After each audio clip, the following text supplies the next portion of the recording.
Dining রুমে ব্যস্ততার সঙ্গে পৃষা টেবিলে বসে খাবার খাচ্ছে। তার মা ভালোবেসে একের পর এক খাবার পরিবেশন করছেন। নানা করিস না পৃষা, আর একটা মাছ দি, এরপর কলকাতায় গিয়ে সেই তো হোটেলের খাবার খেতে হবে। না না মা, আর দিও না। সেই দেরি হয়ে গেল। কখন থেকে বলছি ঠিক 3টের সময় বেরোবো। 7 মাইল পথ হেঁটে স্টেশন পৌঁছতে হবে, মাঝে নদী পার হতে হবে। যদি খেয়াঘাটে মাঝি না পাই, সে এক কেলেঙ্কারি। রাতের খাওয়া কোথায় হবে কোনো ঠিক নেই, এখন পেট ভরে খেয়ে নে। অত চিন্তা কর না মা, রাস্তায় কিছু একটা খেয়ে নেব আমি। তুই থাম, 4 ক্রোশ পথ হেঁটে যাবি, শরীরে আর কিছু থাকবে? এমনিতে এত খাটনির চোটে তোর চেহারাটা অর্ধেক হয়ে গেছে। আজ রাত্রে কোথায় খাওয়া জুটবে কে জানে। নে মা, আর একটু মাংস নে। মা, এবার আমি না বেরোলে ট্রেন মিস করবো গো। গাড়ি তো সে রাত 8টায়, এখন অনেক সময়। শোন মা, আর দুটো ভাত নে।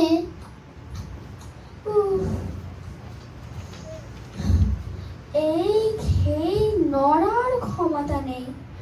এখন 8 মাইল হাঁটতে হবে। ওরে বাবা, পারছি না। দেখি বুঝি এক্ষুনি না বেরোলে নির্ঘাত ট্রেনটা ফেল করবো। আচ্ছা মা, দুগ্গা দুগ্গা, সাবধানে যাস। অন্যদিকে মূল্যবৃদ্ধি আর যুদ্ধের কারণে মানুষ বাধ্য হচ্ছে জালিয়াতি ও লুটপাটের পথে যেতে। দুজন ডাকাত মাঠের মধ্যে লুকিয়ে আছে। তারা দেখতে পায় একটি মেয়ে একা হেঁটে আসছে। ডাকাতি করতে এসে শুধু মশার কামড় খাচ্ছি। এই যুদ্ধের বাজারে চারিদিকে ওকাল, না হলে ডাকাতি করি। যুদ্ধ লেগেছে, তার সঙ্গে দুর্ভিক্ষ, করে চাল নেই, গতি বাতি সব বন্ধ প্রাপ্তি হয়েছি দুমুঠো খাবারের জন্য। চুপ চুপ, খুব সাবধান।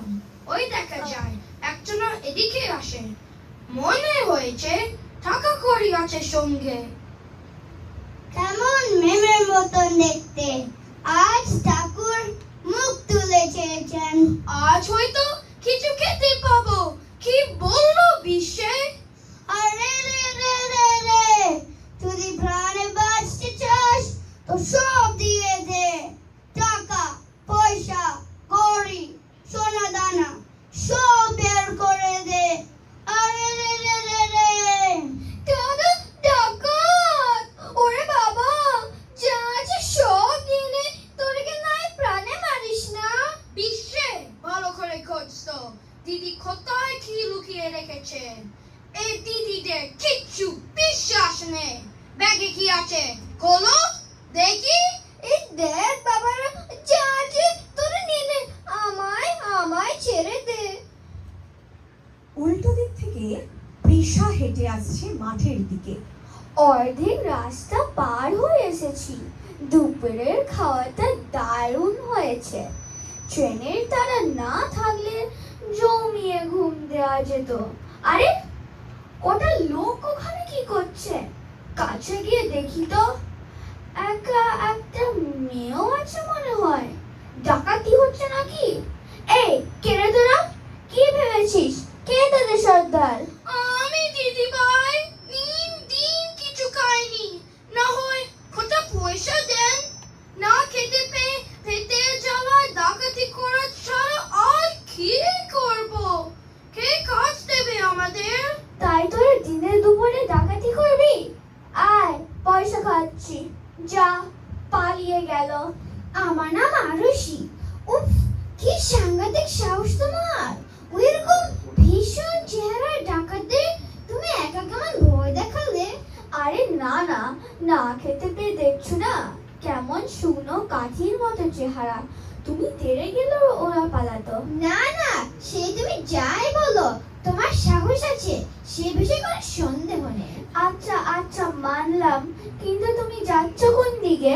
আমি কলকাতায় যাচ্ছি, আজ রাতের ট্রেনে। আমিও তো কলকাতায় যাচ্ছি। যাক, একসঙ্গে যাওয়া যাবে। উঠে পড়ো, তাড়াতাড়ি পা চালাতে হবে। চলো, আমার খুব ডাকাতে ভয়। তুমি খুব সাহসী মেয়ে। ইস, আমার যদি তোমার তো সাহস থাকতো। তুমি এবার একটু বাড়াবাড়ি করছো। তাড়াতাড়ি চলো, খেয়াঘাটের কাছে লোকজন কম।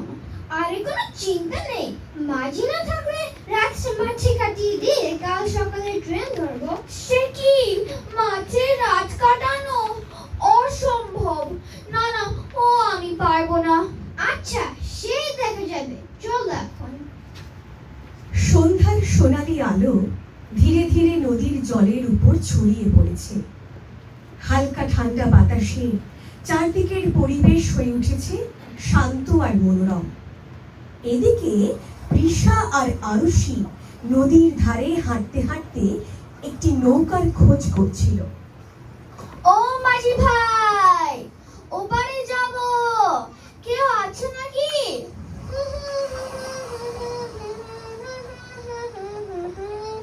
মাঝি চলে গেছে বুঝলে, মনে হচ্ছে রাতটা এখানেই থাকতে হবে। না না, দেখছো না কিরকম গা ছমছমে পরিবেশ? আকাশটা দেখেছো, পুরো তারায় ভরা। ওই দেখো কালপুরুষ। খুব এসেছে বীর পুরুষ। যত বলছি এখানে আমার ভয় করছে। ভয়? কিসের ভয়? ভূতের, আমার ভীষণ ভূতের ভয়। আরে ধুর, ভূত বলে আমি কিছু আছে নাকি? ভূত যদি থাকে আসো একবার সামনে, দেখিয়ে দিব। না না, ওরকম বলবে না। ওই শুনলে? আরে ধুর, ওটা তো পেঁচার ডাক। গ্রামের মেয়ে তুমি, পেঁচে ডাক শুনে ভয় পেলে? কে কিসে ভয় পায় কে জানে। আচ্ছা, একটা আলো দেখা যাচ্ছে। এইদিকে আসছে একজন। ডাকাত নাকি? হতেই পারে, বাগদিদের গ্রামটা পাশে। হয়তো এই ডাকাতগুলোই ফিরে এসেছে। কে যায়? আমি শিকারি বাড়ি থেকে আসছি। আমার নাম সিয়া। তোমরা কে? এখানে কি করছো? আমার নাম পৃষা, আর উনি আরুষি। আমরা কলকাতায় যাচ্ছি, নৌকা পাইনি, তাই ঠিক বুঝতে পারছি না কি করা উচিত। পাশে ডাকাতদের গ্রাম। আর এই শুনশান মাঠে শুনেছি ভূত প্রেতের উপদ্রব। হা হা হা, হাসালে দিদি। ডাকাত, ভূত প্রেত ওসবে আবার বই পাই নাকি? আসুক ডাকাত, আসুক ভূত, এমন দোলাই দেব বাচ্চাদন পালাবার পথ পাবে না। কি সাহসী মেয়ে! কোনো কিছুতেই ভয় নেই। চলো ওই চালাক গড়ে আজ রাতটা কাটিয়ে দিয়ে কাল রওনা হওয়া যাবে। তাই চলো।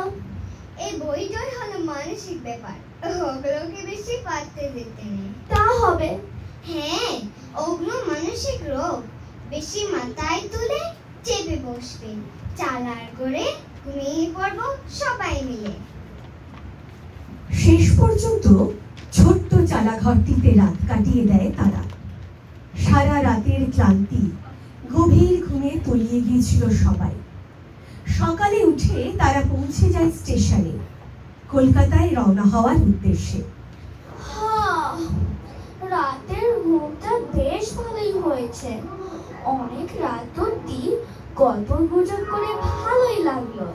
সিয়া আর তুমি দুজনেই বেশ জমাতি। নাও নাও, চা খাও। কি রাতে ভূত টুত আসেনি তো? আর তুমি ডাকাতের স্বপ্ন দেখোনি তো? না না, কোনো অসুবিধা হয়নি। হ্যাঁ, যা বলেছিলাম ওসব মানসিক ব্যাপার। মনের জ্বর আনো, সব সেরে যাবে। ট্রেনের সময় হয়ে গেছে, এসে পড়লো বলে। কলকাতায় পৌঁছে যোগাযোগ হবে কান, কি বলো? আরে क्या बात! জানো, আমার কলকাতার শহীদ মিনার দেখার বড় সাধ। সামনের রবিবার চলো না ওখানে যাওয়া যাক, কি বলো? খুব ভালো কথা। আগামী রবিবার সকাল 10টায় দেখা করা যাক, একেবারে শহীদ মিনারের তলায়।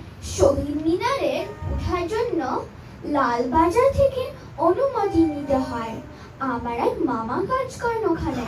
আমি সব ব্যবস্থা করে আসবো। ঠিক আছে তাহলে। ওই ট্রেন এসে পড়েছে, ওঠো ওঠো।